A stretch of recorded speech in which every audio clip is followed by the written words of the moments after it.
Manx Radio Podcasts, powered by Shaw. Well, hello and welcome to this week's Countryside programme here on Manx Radio with Kiri Kermode and myself, Simon Clark.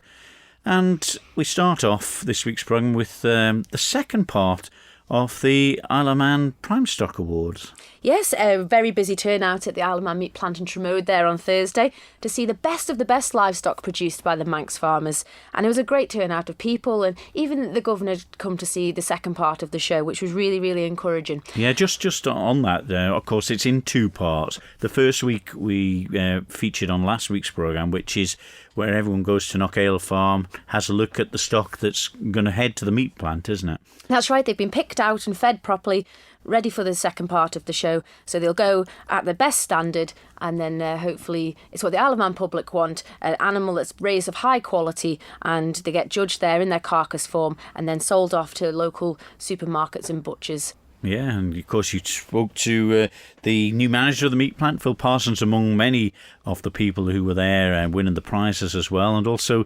Lieutenant Governor Sir Richard Gosney was there too, making a visit, so you had a chat with him. So it's all very interesting. We'll hear all that on the first part of the programme. I was at Big Bry Radcliffe's Emporium on the Quay in Ramsey, all recently done up. So really? So he told me. And he's got all the disco lights and everything going, and he was there, and you have to be patient because he's there on his own. Sullivan has been on his own all week working away, getting the veg ready. He's there on a Saturday morning, getting it out to the customers. So, I spoke to him how things were going ahead of the busy Christmas period. So an interesting chat with Bry. And also, you were talking to the famous... Yes, he is famous, but he's ditched that red carpet for his welly boots. J.B. Gill, a former member of JLS, and he joined up with Mark Southern from the head of agriculture of Barclays, and it was a really interesting campaign they talk about. They're trying to get the young people back into agriculture. It's been left on the back burner, and now, the industry is suffering because a lot of people are over the age of 65, and they're driving forward this campaign to get the youth back into it. There we go. So here all is in this week's Countryside. Graham Watterson, yet another huge success at the Prime Stock Show, not just with one beast. You've won the best bull, the best Angus, the best Limousin, and the champion and reserve champion here at this year's Prime Stock Show. That must be the most awards one farmer has ever won, I imagine. Yeah, I think I'm happy, more than happy this year. I think they're fantastic. Best show of cattle I think I've had, and it's an honour to be here to pick all these prizes up for them. Over the moon about the situation. Thank you. And Graham, back at home, when do you pick these cattle out? Are they mostly homebred? Yeah, some are homebred. There's one or two brought in. I know what I like, and I just start to work with them. And the one that won at the live show, I've always had a soft spot for her. She was a cracker, and so I had to work hard with her and got her to where I wanted on the day, and I was over the moon with a cracking animal. Even the other ones, I was pleased. A lot of work, but and there's a teamwork here with Phil, and it all works out. There's a lot of stress, but it's nice. It's nice, and to keep the show going and put them into Isle of Man meats, and it's for the people of the Isle of Man to give them the quality that they deserve, really. Sarah Cooley, yet another championship here at the Prime Stock Show. You just keep coming year on year. What do you do? I don't know, really. You just got to keep trying.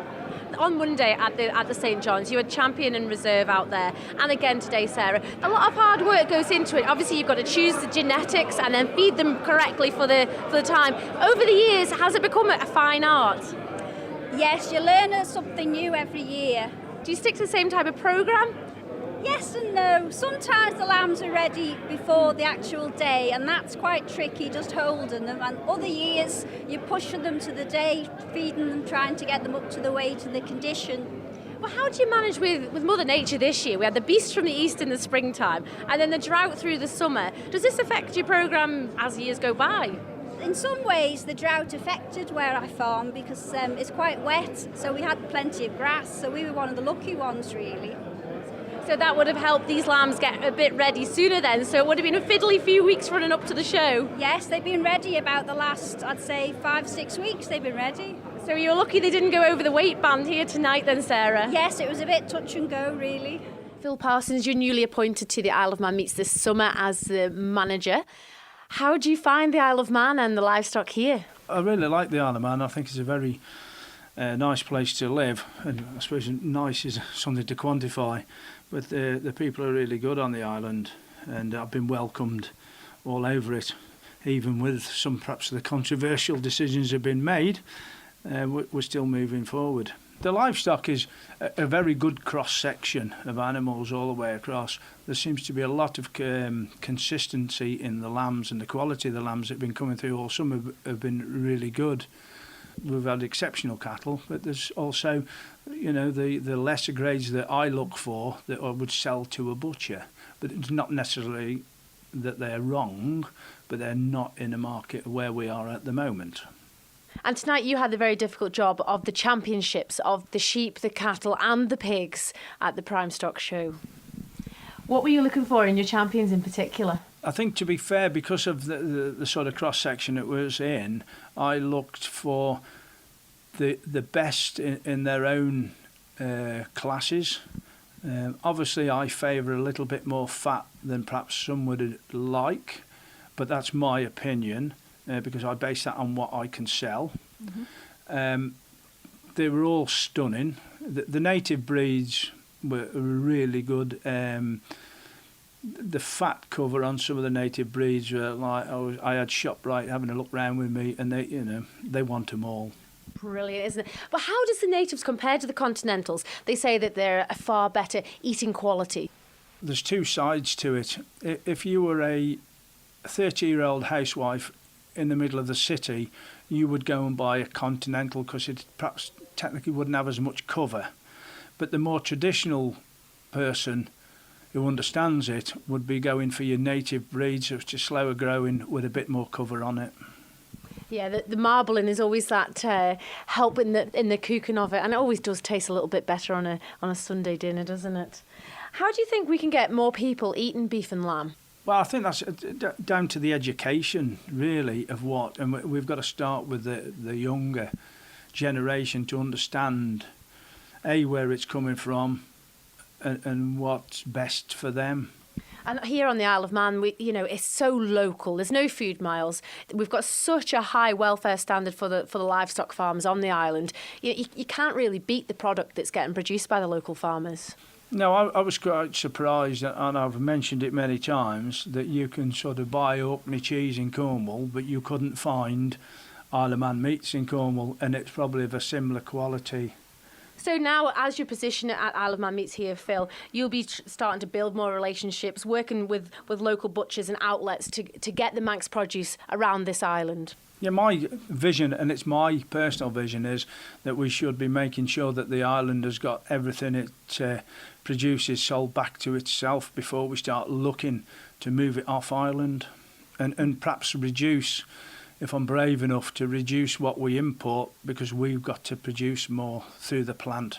But the farmers managing the livestock around the island is what shapes this beautiful countryside. We mustn't forget that, they are doing a sterling job out there. Yeah, the quality, you can see that it comes in, how they're being treated and looked after, and the sort of standards of cattle that are coming in. You only have to look at the show to see what's out there. One competitor in particular tonight, Graham Watterson from the Braid, he basically swept the boards with his cattle. He knows what Isle of Man meats. He's been working closely with the grid to produce the best. Yeah, there was quite a cross-section through with Graham's cattle. Each one was looked at individually within their own group, and I started to look at it slightly different, that I had to look at the class it was in and whether it would make what I personally would like, or whether it was the best in that class.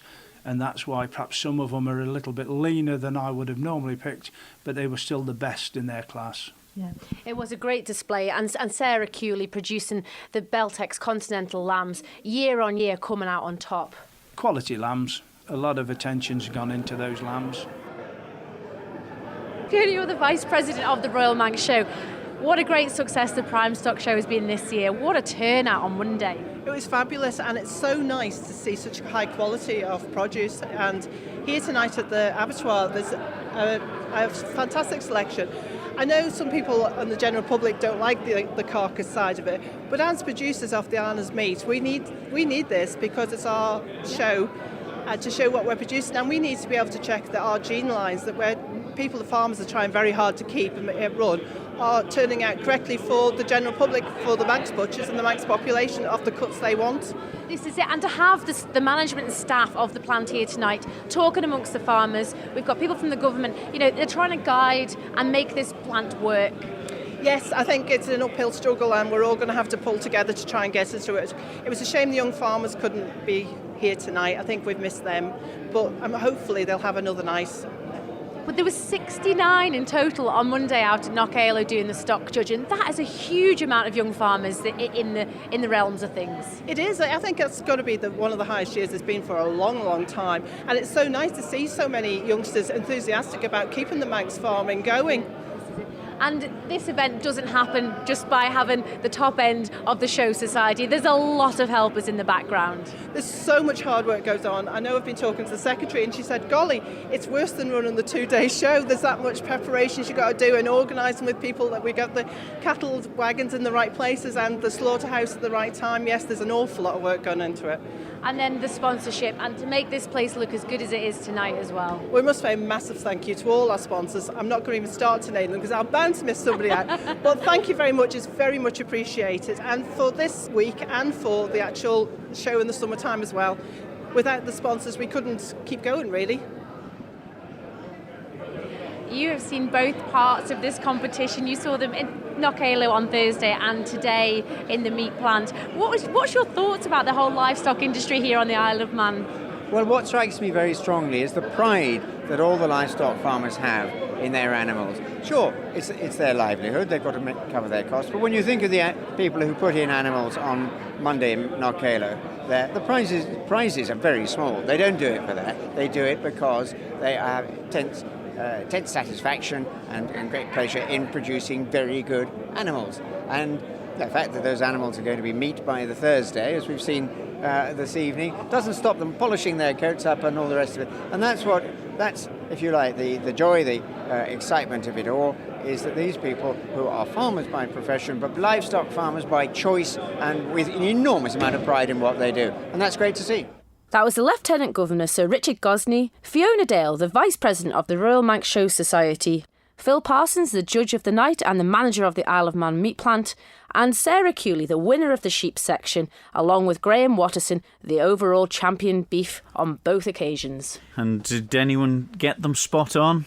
What was from the first live viewing last week to this week? Well, Graham won the live section last week and so did Sarah, so both judges will be happy of their sections as they came through in the results there on the Thursday evening as well. A credit to Graham Watterson, taking most of the honours in all of the beef section, and a real good display of cattle from him.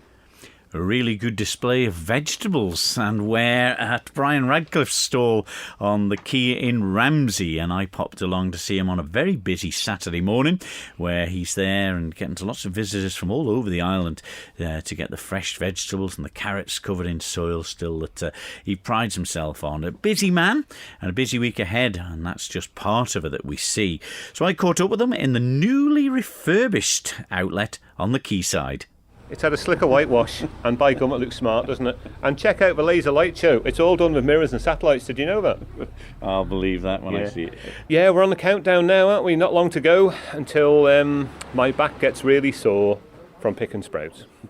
Now this is the thing. This is only the tiny bit of it that people are seeing on a Saturday, aren't they? When you hear selling it.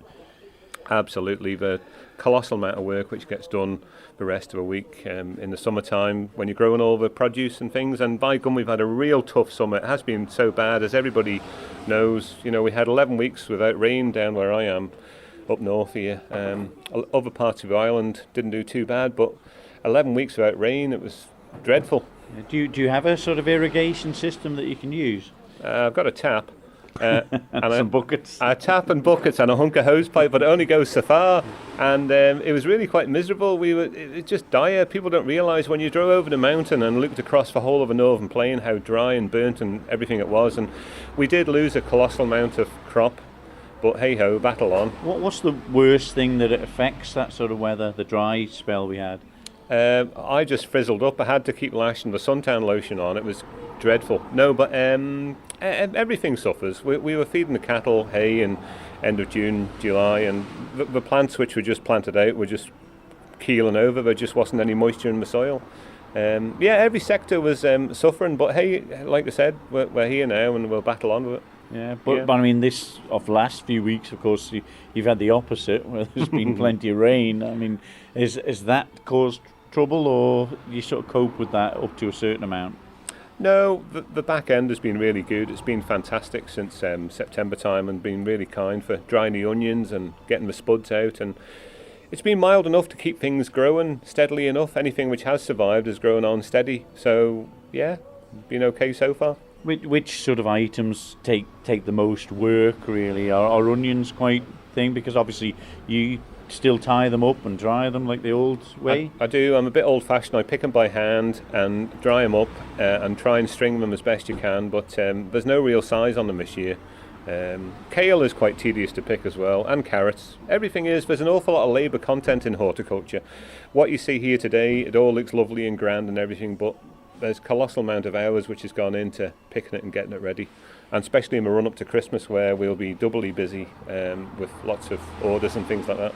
But of course there's supermarket competition, other bits and pieces and farm shops around now popping up, but you seem as busy as ever here. Is that the case?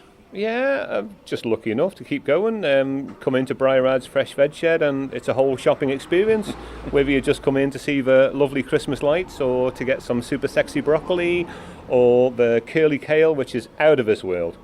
But it's not just the northern people that have been in. We've been chatting to people before we started chatting together. And there's people from Dalby been in, and Douglas coming over the mountain, just especially maybe to do a bit of shopping, but to get their stuff from here as well, which is encouraging. They do come from all over the island, and I'm very blessed to have such a cult following, I suppose, really. I've been here for a colossal length of time, and How many years? How many years? Well, I had hair, and now it's all gone. So, I mean, I've been here in my present position for the past 18, 19 years. So, but I've been growing veggies for 30 plus, and my father and family before that. So, been around a little while. But you move with the times as well. I mean, you just don't have carrots and spuds here now. No, we've got exotics like spinach and leeks, and turnips and swedes and parsnips, and a good range of veg, and some sweet potatoes as well. Not locally grown, I have to say, but yeah, sweet potatoes too. Is that something that has changed for you, being here for 18, 19 years in this place, seeing that there's a lot more vegetarians, vegans sort of around now? Has that made you have to change what you've got in the shop or what you grow? Not at all, but we just like to have the choice and the range. And you build up a lovely rapport with the customers, and they're good to support you, and you get to know them personally and what they likes and what they don't like, and the general feedback is smashing as well, so you try and grow new things every year, just according to demand. Yeah, and it's like the spiky cauliflowers. Have you tried one of those green cauliflowers, Simon? I have had them in the past, I think. But, they're really we're going to get great. some today. A lovely nutty flavour. So, no cause for expansion yet. Then obviously there's a site next door, good acreage that you could break into. No, I think I'll be staying put for a bit longer, but it's lovely here. It's a nice spot. I'm very lucky to have such a lovely position in town. All right, we'll let you get on, because there's a big queue here now. There's a big queue here now, and don't forget, when you've got a spare moment or two, Sprouts and Eden Pick and Simon, come on down, okay? Brian Radcliffe from Rye Hill in Andres, or Reggaby, and just got such a rapport with the customers, which I think that they stay so loyal to him. He's a real character, and he has the charm with all the ladies that go in there. I'm sure they just go to visit him a lot of the time. But no, what quality veg, and all locally grown. The amount of hours and work that go on at that farm back home. And if you follow him on Facebook, some of the days he's there in the rain and hail getting his sprouts in ready for us for Christmas. And we do take a journey up north, actually, to get a few sprouts for our Christmas dinner. Sexy broccoli as well, isn't it? Yeah. You're listening to Countryside here on Manx Radio with Kiri Kermode and myself, Simon Clark. Well, you had the privilege of interviewing some very famous people during the week, haven't you? That's right. I caught up with a JLS boy band member, JB Gill, who has now took up farming. How bizarre. Right. Well, I suppose it's a name, isn't it? It's a famous name, and now he's gone into farming where I suppose lots are coming out, so that's the uniqueness of this, isn't it? That's right. He's joined forces with Barclays Bank, and they're hoping to drive a campaign called Farm the Future to try and get young people involved in the industry. And I caught up with JB to find out more about this campaign. It's great to see that you guys are launching the Farm the Future campaign. How has it all come about? Yeah, well, it's a partnership between myself, JB Gill, and Barclays. The campaign's called Farm the Future, as you mentioned there, and really it's just encouraging young people like yourself to consider a career in agriculture and farming, but also for people who perhaps of the older generation. The average age of farmers is about 55 and a half, and that age is increasing. So really those people who own the farms and who are perhaps considering retirement, really to help them plan for the future and giving them succession planning tips and advice as well. Because that is really the taboo topic. I'm a family farm, and it is something we don't really talk about. I've been to a meeting recently with young farmers, and they say it's the access to land is the biggest problem, and also the access to money. I suppose is where Barclays would come into play. Yeah, I think, Kiri, it's really important to that piece about access to land and access to money, and you'll know as well is that isn't just the only route into farming. There's other ways that people can either work with or think about things like share farming agreements, where this really allows sort of new entrants, young people to work in partnership with perhaps those that are sort of starting to look to retirement, and think about how they can then sort of start to farm with much less capital. And obviously, as the share of the business grows, increased profits retained, gives the younger person the opportunity to then invest in their own plant, machinery, stock, and ultimately land. So there are new ways and different ways to start thinking about working together. Oh, absolutely. And JB, the last time I seen you was on stage with JLS, the boy band. How the heck did you ever get into farming yourself? Or why did you even? Well, as you'll know, the farming industry and food in particular just covers a breadth of different communities and industries, and it permeates every single industry, and for me, I think it's increasingly important. We all have to eat to survive, and the way that we approach and understand our food is declining, to be honest. Like a lot of people, adults and children alike, don't know where their food comes from, don't know the journey that their food takes, and it's not surprising that we've got so many different controversies and so many different trust issues with retailers and producers alike. And so I think the more that we can do to encourage and increase the knowledge and the understanding about the industry, the more that not only can we get younger people going into farming, but also I think people in other industries will appreciate how important it is to the fabric of our society. It really is. And do you think educating the younger children, in primary school age, would be better? Would it be better bringing it into the curriculum and maybe doing a GCSE? You see it in the news. This is something that maybe Adam Henson really enjoys, is the educational side of it. Do you think that would work? Absolutely, and I think it's got to be done on every platform. It's got to be done legally with the government. It's got to be done in business with whether it's the banks or whether it's retailers or whatever. It's got to be done on the ground level with the communities and especially locally, and then obviously regionally as well. And it's got to be done in entertainment, and that's one of the reasons why I'm proud to be the spokesperson, the figurehead for this campaign, and I give my time and my profile and my passion and everything to it, because the farming industry is often, as you said yourself, it's an industry that people feel very, very passionate about, but at the same time, lots of things go unspoken, go unsaid, and often it's because there's no platform really to say it. And there's always been this sort of country and city divide, but actually there isn't a divide, because we all need to eat, and whether it's the country supplying the food or it's the urban community distributing that food, there's got to be some sort of synergy, and really we've got to do all we can to raise the awareness and to help the industry to continue to flourish. And seeing a young person like yourself, it gives the inspiration to others that are non-farming. He's having a go at it. Why can't I? How do people actually make a start? How did you make a start? Did you go to your local neighbour and farmer and say, I want to have a go at, milking a cow? How did you get in there? Absolutely, you've got to do your research, and for me, obviously, having been part of JLS, I was able to purchase this plot of land. But you don't have to buy land in order to get started in farming, and there are lots of different opportunities, lots of different ways that you can get into farming, as Mark mentioned there. Barclays via this campaign are able to spread that message, and there's lots of different articles on the website. If you go to barclays.co.uk/agriculture, which can give tips and give advice to new entrants and people who are considering a career in farming, but as I say, also help to link them with people who have had family farms and perhaps the children or their children don't want to take it on, helping new entrants to be able to apply or work with existing farmers to be able to eventually hand that over to people who are hungry and enthusiastic for the industry.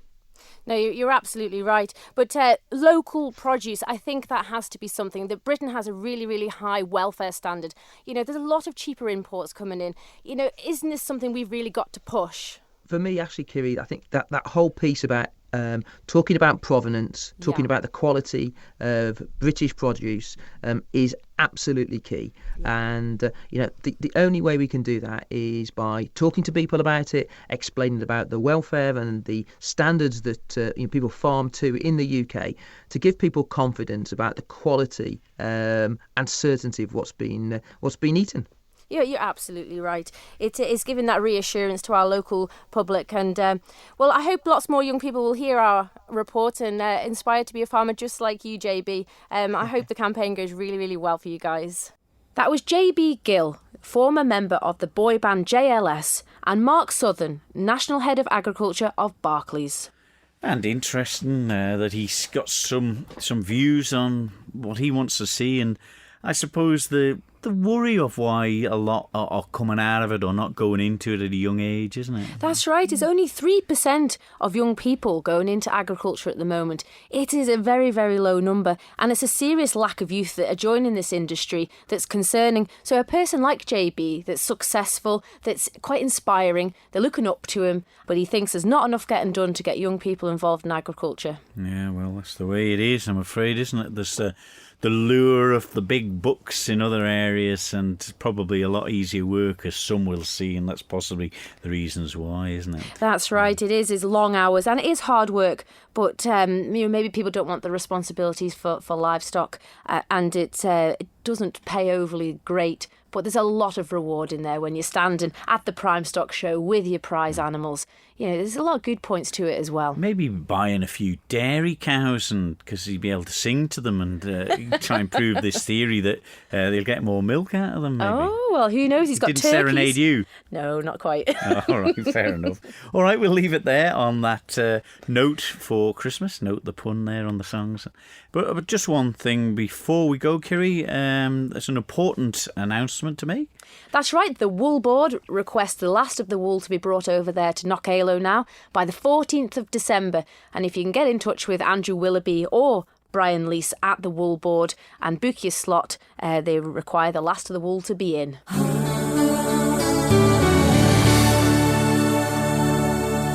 Well, that was this week's Countryside. JB Gill, formerly of the JLS, joining forces with the Barclays, and really seems passionate about wanting to try and get some more youth involved into the agricultural world, which, as we said, the percentage was fairly low, wasn't it? It is. It's really dire. And Adam Henson and the like have been trying to get a GCSE brought back in. And I can remember when I went to Castle Rushen, there used to be rural science classes there. And that, sure enough, was done away with. That was a good 10, 15 years ago now. And only Ramsey Grammar has it over here. So it is definitely something to look into, because our island wouldn't look as good without the agricultural industry. No, and good results from the second part of the Prime Stock Show there. Graham Watty coming out on top there. He does the double, and he's been winning that Prime Stock Show for maybe 8 or 9 years now.